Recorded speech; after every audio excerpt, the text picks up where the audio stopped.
Well, a very good morning to you. It's John Fradgley from the Bell Legal Group, back with you for another program of The Law and You here on 4CRB. It's your opportunity to get free legal advice. All we need you to do is call that telephone number, which of course is 55208888. That number again, 55208888. And don't forget, if you're south of the Tweed River, put 07 in front. You can also get through to us, of course, by sending emails to talkback@4crb.com. That's talkback, all one word, at 4crb.com if you're not in a position where you may be able to call during the program, and that's certainly one way that you can get your questions through. But if otherwise you're able to call and the hands are free, 55208888. Thank you to all the people who called in last week and made for a very interesting program. We had quite a number of calls, and that's always good to see, because the whole object of the program, of course, is to answer your queries, because not only are we then dealing with the immediate problem that you may be concerned about, but quite often we're giving advice to other people who are out there listening who may not necessarily be in a position where they can take advantage of calling in during the course of the program. I was reading in the Gold Coast Bulletin over the weekend the story about the Old Burleigh Theatre Arcade in Burleigh Heads, that there's been a stay or a ban placed on the demolition of the building, certainly the facade, by the Gold Coast City Council as a result of pressure from the community. And I must say that I have a certain interest in that, because the Old Burleigh Theatre Arcade, of course, was built by my grandfather between the First and Second World Wars, and operated by our family until just after the Second World War, when the theatre was sold to the Tams brothers, who operated many of the theatres on the coast. So I do remember my father telling me stories of living in the flats that were part of that facade that looks out onto Goodwin Terrace over the Burleigh Beach. And what a crackerjack view he had from his room, looking out over beautiful Burleigh Beach all those years ago, back in the 30s and 40s. It would have certainly been a magnificent view. So a great decision by the council, and also the state government, of course, in ensuring that people hasten slowly in relation to the redevelopment of that site, and hopefully completely preserve the facade for future generations. But enough of that. We have callers online, and we say a very good morning to George. G'day, George. How are you today? Hello, John. How can I help you today? John, I'm calling on behalf of a friend of mine. Sure. The situation is this fellow just recently passed away, mm-hmm. and he left no will, mm-hmm. and he has an apartment and a car and just the basic things. But the family's just wondering what the situation is. He's still legally married, but he hasn't spoken or had much contact with his wife for probably over 25 years. Mm. He's got two adult children, mm-hmm. one which he has no contact at all, the other one he's got close contact with. Mm. So it's a bit of a mess because of the fact that he has no will, but just wondering if you could shed some light on what might happen. Right. Did he live in Queensland or New South Wales? Queensland. Queensland. Okay, well, if there is no will that can be found, unfortunately, George, he's regarded as dying what's called intestate. Mm-hmm. And you mentioned that he was still married, although separated for many years from his wife. Yes. So, unfortunately, if he's still married, his spouse is entitled to the first $150,000 of his estate, plus the household effects, and then the remainder of the estate is split 1/3 to the spouse and 2/3 to the children. Okay. So it's 150,000. Yes, plus household effects. And then 1/3 of the residue of the estate goes to the spouse, and because there are 2 children, the remaining 2/3 goes to those 2 children. And unfortunately, whether he was talking to them or not, it's totally irrelevant. The fact that he was separated from his wife, if he's still legally married, unfortunately, that will be the situation. So. So what they need to do is one of the interested parties, and I would suggest that'll either be his spouse or one of the children, and perhaps the child he was still talking to, because someone will need to make an application to the Supreme Court for what is called letters of administration, so that the estate can be administered, and then the administrator of the estate will need to deal with the assets according to the rules of intestacy. Right, so they will certainly need legal. Definitely, yes, I would definitely be getting some legal representation in relation to it as soon as possible. There may be some basis for greater provision on the grounds of need, but normally that is the way the estate would be divided. All right then. Thanks very much for your help. Okay then, George. All the very best. No, the time on 4CRB is just coming up to 12 minutes past 9. The Law and You is the program, of course, 55208888, that telephone number if you have a question or a query. And we'll say a very good morning to Marie. G'day, Marie. How are you? Hi, love. How are you? I'm well indeed, thanks. How can I help you today?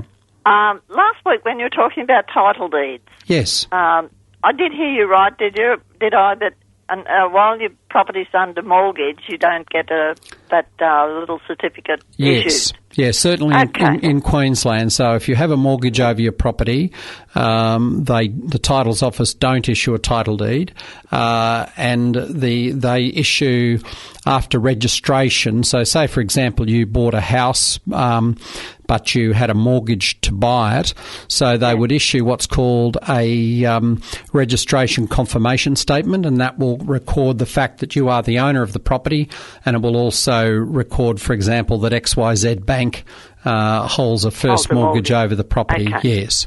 So we're talking about a duplex here. Right. Registered under group title, which means ordinary body corporate is a bit too much when you've got group title. Now, I wanted to change. Initially, the other owner agreed to change over to this new 2-lot scheme.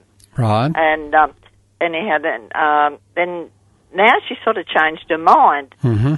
But when you put in the application to do the change, you've got to have a number off the group title. Now, I've got mine, but if she's only got this other thing, would it have the number on it? Yes, and it'd be the same number, because if you're in a duplex, you will, for example, be lot 1 in group title plan number 4567, and she will be lot 2 in group title plan number 4567. So the group title plan number is always the same for the 2 units. Oh no, but this is a different one on my title deed thingy. Mm-hmm. It's got a very long number. That might be mine exclusive. Well, that might be your title reference number. Yeah. As opposed to your group title plan number. It's this big number off the title deed thing. Yeah. Well, that might be the actual title reference number. Yeah. So that's different. That's different. Hers would certainly be different, because every title reference number is unique.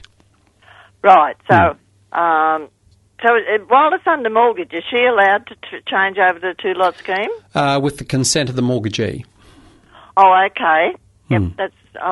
That's pretty much all I needed to know then. All right. Thanks very much. Okay then, Marie. All the very best. Time on 4CRB just keeps rolling along. It's just turned over 15 minutes past 9. 55208888, that number if you have a question or a query, just like Carmelo. G'day, Carmelo. How are you today? Camillo, are you there? Yes. How are you this morning? I'm good, thank you. That's good. How can we help you today?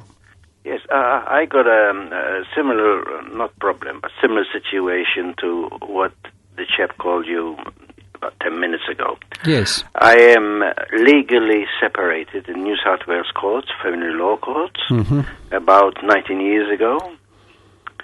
When I say legally separated, there was a few problems between me and my ex-wife. And so are you divorced? Are you actually divorced, or are you simply legally separated? Legally separated. Okay, so you're still married. I think I still classified as still married, yes, but I'm legally separated. In other words, I'm not responsible for any of her financial situations, and she's not responsible for any of my situations. Yes, because there was a problem with money, you know. I sued her for a fair bit of money that I put in the family.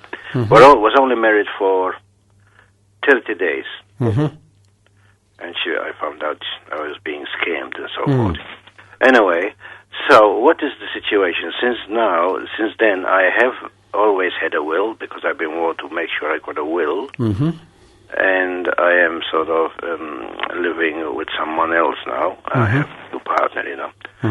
And I have a will, but now I'm living in Queensland. So how does that affect me having a will? Not including her in the will, of course. Right. So, well, Camillo, I'm still a little unclear. Do you have a decree nisi or a decree absolute for your divorce? What does that mean? Well, yes, I've got legal court papers, yes. Are you legally divorced as opposed to legally separated? You need to be divorced from your former spouse so that she won't have a claim. And if you were divorced, what did you say, 19 years ago? 19 years ago. Yeah, if you were actually divorced 19 years ago, then any right that she may have had to bring an application for property settlement would have expired 12 months after the date of the decree absolute of your divorce. So it's extremely important for you to check and make sure that you are divorced. Definitely not divorced. You're definitely not divorced. So she is still your spouse. Well, there's been no contact between us. Yeah, I realise that, but under law, she is still your spouse. So, look, the fact that you've not had any contact with her for 19 years, the fact that, you've made a will, or it sounds like you've made a number of wills since then. I've not married 2 or 3 wills in 10 years. So it would be highly unlikely that she would be in a position to make any claim on your estate, because obviously you said you were only married for, a month before you separated. Or more, I think. Well, I made regardless. a mistake. More like 2 months. All right, well, it was certainly well under 6 months anyway. So the fact that you were only together for such a short space of time, there were no children of the relationship, I assume. Not at all, no. And the fact that you've had nothing to do with her for all that time would make it highly unlikely that she would have any claim on your estate. But what I would be doing, in addition to the will that you've done, I'd also be doing a statutory declaration setting out all these facts and circumstances, so that in the unlikely, and I'm saying highly unlikely circumstances, that she did try to make a claim after you died, there would be a very clear record of why there has been no provision made for her, nor should there be any. All right. Even though I am legally separated, yes. I have got the papers. But you're still legally married. That's my problem. You should have got divorced all those years ago, because then we wouldn't be having this conversation. But we'll have to leave it there, Camillo. We've got a few other callers on the line. Thank you. All the very best. Bye now. And the time on 4CRB coming up to 19 and a half minutes past 9 as we say good morning to Margaret. We've got another Marie, have we? Oh, right, a second Marie. Good morning, Marie. How are you? Good, thank you. How can we help you today? That was unusual. Your spot on the call log was as Marie immediately replaced the previous Marie. So I thought it was still sitting there as a call. But how are you today, Marie? How can we help? Very, very well, thank you. That's good.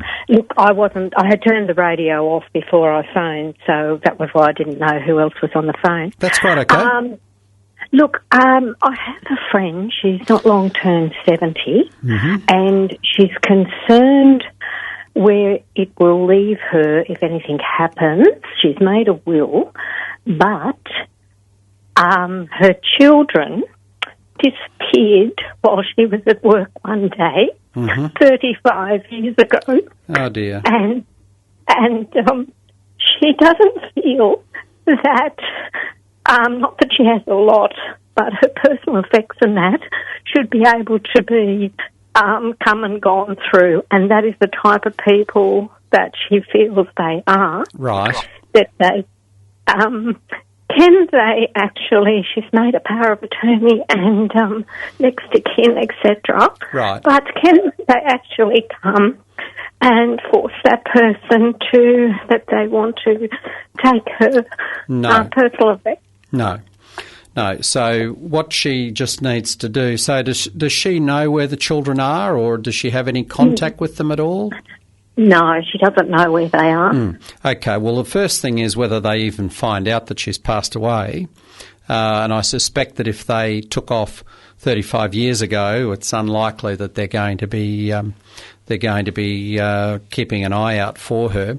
But if she has a will and she has a power of attorney, she should leave instructions with her executor to say that immediately on her death that her home is to be secured, to make sure that no one can come in and take things from the property.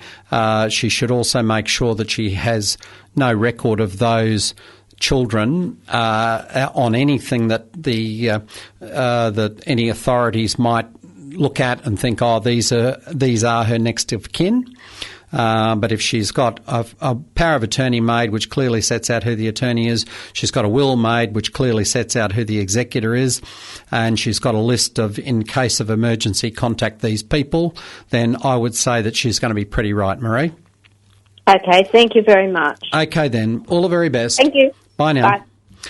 And the time just rolls along, 22 and a half minutes past 9, as we say a very good morning to Margaret. G'day, Margaret. How are you today? Margaret, are you there? Hello, Margaret. Oh, hello, yes.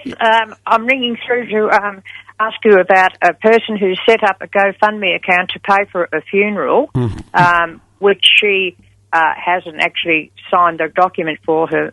The deceased mother has signed the funeral expenses in her name, but this person has set up the GoFundMe account stating that it is to pay for the funeral. Right. And we're concerned she has no intention at all to use it for the funeral, but for her own use. Oh dear. That's what she's actually stated. But it clearly says on the GoFundMe account that this is to pay for the funeral. So, we just wondered, is there any way that she could be compelled to release those donations to the funeral home?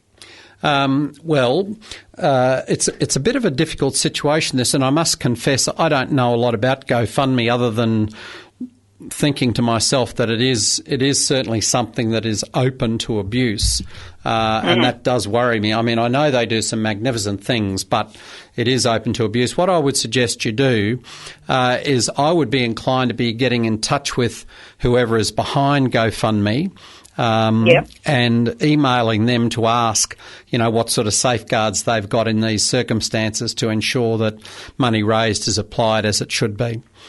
Because, you might remember recently there was the classic one with Israel Folau having a GoFundMe page which raised, I think, in excess of $2 million for his legal fees. So it seems to me that it's a pretty easy thing to set up, and certainly I have heard only media stories, so I have no personal knowledge of this whatsoever, around the security of what's done with the money and the application of the money afterwards.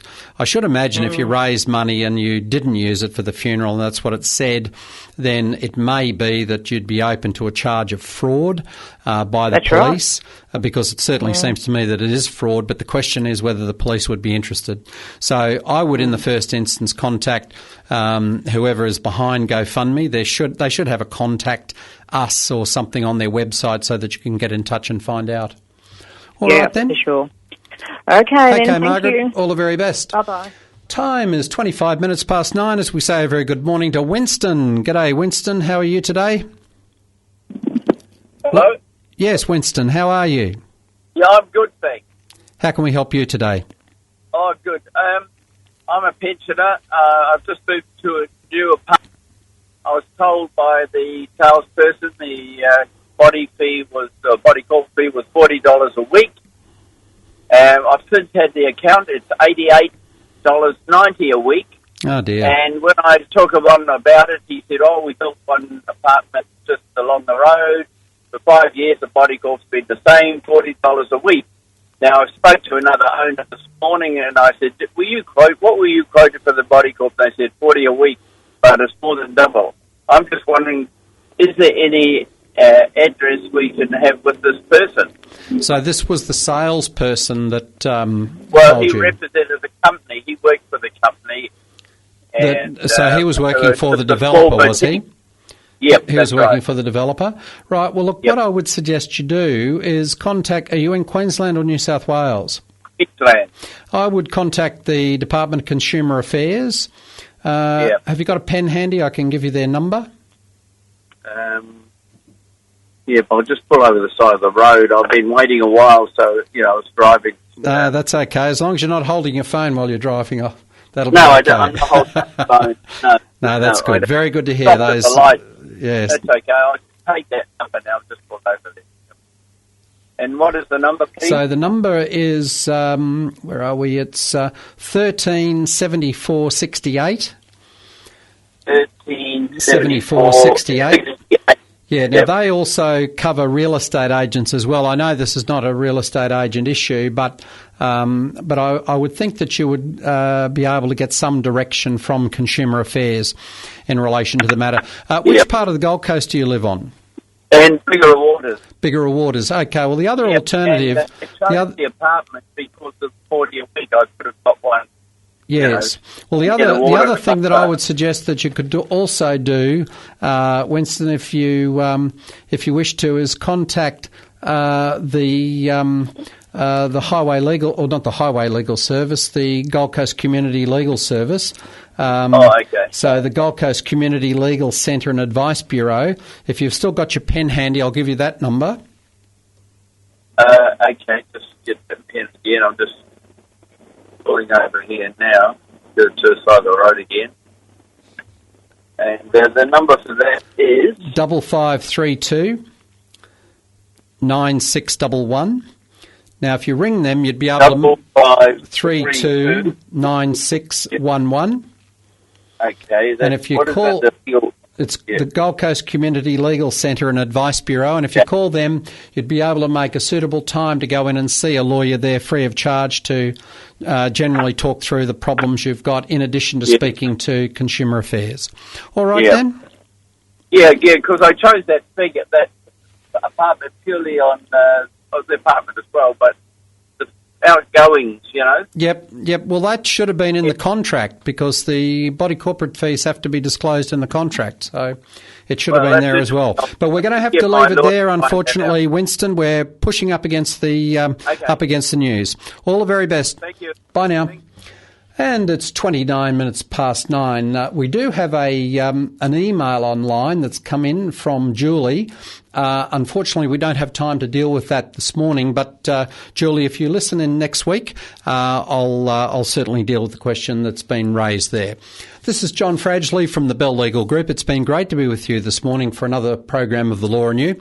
I look forward to being back with you again, of course, next Tuesday morning, when we can hopefully solve more of those legal issues that are troubling you at the time. But until then, it's goodbye and God bless.